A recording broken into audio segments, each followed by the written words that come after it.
La plupart des traders ne savent pas les marchés qui sont compatibles avec leur personnalité ou bien avec leur capital.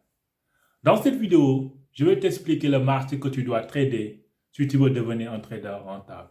1, 2, 3, 1, 2, 3, c'est parti! Bienvenue sur la chaîne Africa Trading. Tes résultats sont le reflet de ton mindset. Alors, quel est le marché que tu dois trader si tu veux devenir un trader rentable? Et quel est le capital que tu dois avoir pour trader certains marchés? Alors, faire du trading, moi j'aime bien caricaturer en fait pour faire comprendre mes propos. Choisir un marché à trader, c'est comme en fait choisir ses amis. Il y a des gens qui vont te dire, moi je suis compatible, je suis sociable, tu peux composer avec n'importe quelle personne. Il y a d'autres personnes qui vont te dire que moi je n'aime pas les hypocrites. Tu ne peux pas être ami en fait avec les gens qui changent de couleur, qui sont aujourd'hui ils sont comme ça, le lendemain ils sont comme ça, ils sont bipolaires. Il y en a d'autres qui vont te dire que j'aime pas telle des personnes qui sont ainsi de suite, ainsi de suite. C'est la même chose sur les marchés financiers. Il y a des marchés financiers qui sont bipolaires, qui te font un coup tac et d'un seul coup tac. Il y a des marchés qui sont calmes, qui sont posés, qui sont gentils, qui sont agréables, qui sont adorables. Alors, en fait, tout dépend de toi. Qu'est-ce que tu veux? Quelle est ta personnalité? C'est pour cela que je dis souvent ici, avant de commencer le trading, il faut commencer par le développement personnel. Connais-toi toi-même, comme disait un grand homme. Quelle est ta personnalité? Est-ce que tu aimes des marchés qui sont volatiles? Est-ce que tu aimes les marchés qui sont calmes? Est-ce que tu aimes les marchés qui sont un peu mixtes entre les deux? Tantôt volatile, tantôt mixte. Quelle est ta personnalité? Parce que si tu es quelqu'un en fait qui aime les marchés calmes sans le savoir et que tu te lances en fait sur des marchés qui sont volatiles, tu vas avoir crise cardiaque. Tu vas voir, parce que le marché va faire fou de coup, ça peut. Donc pour éviter en fait d'en arriver là, il faut que tu observes plusieurs marchés. Tu observes plusieurs marchés, comme tu sélectionnes tes amis.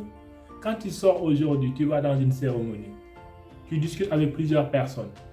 Mais quand tu rentres chez toi, il y a 2 ou 3 personnes qui ont attiré en fait ton attention. Tu vois? C'est la même chose sur les marchés financiers.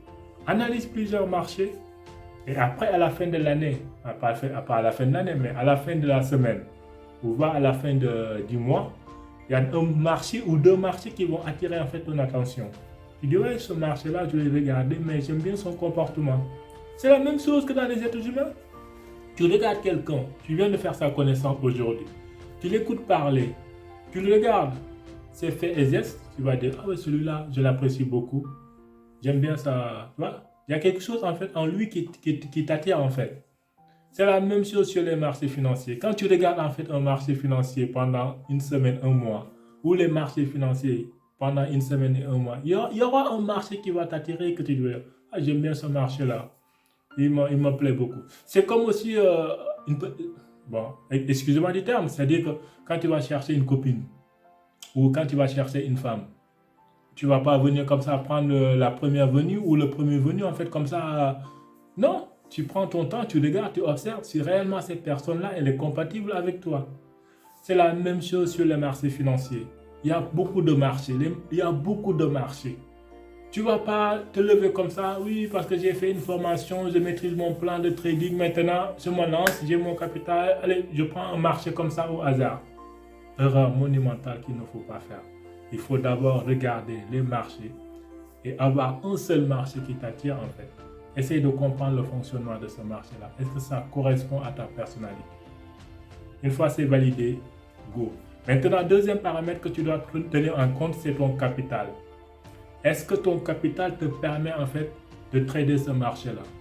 Parce qu'il y a des gens qui commencent le trading, qui ont des petits capitaux, c'est-à-dire, j'exagère, hein, c'est juste des exemples. Par exemple, 10 dollars, ou 30 dollars, ou 50 dollars. Et qui veulent aller trader le pétrole ou l'or, ou je ne sais pas quel marché qui est volatile. Mais vous n'avez pas assez de capital pour ces marchés-là. Donc, si vous avez un petit capital, mieux vaut aller sur les marchés qui sont calmes, les marchés qui sont lents, les marchés qui bougent doucement. Si tu as un grand capital et que le marché qui bouge vite, les marchés volatiles, ça convient à ta personnalité, oui, tu peux y aller. Donc, pour résumer, tu l'as bien compris. Peu importe ton niveau de trading, peu importe ta formation, peu importe tes connaissances en fait en trading, la seule chose que tu dois tenir en compte, c'est ta personnalité.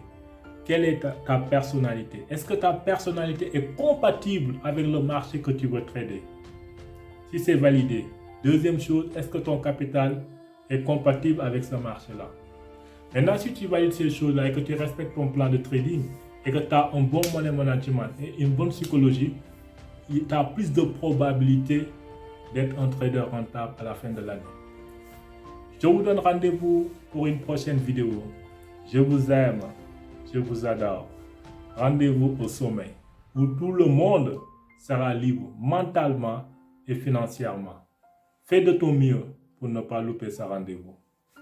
À bientôt. Merci de t'abonner, de liker et de partager. C'était le Sniper 007 de New Generation Traders.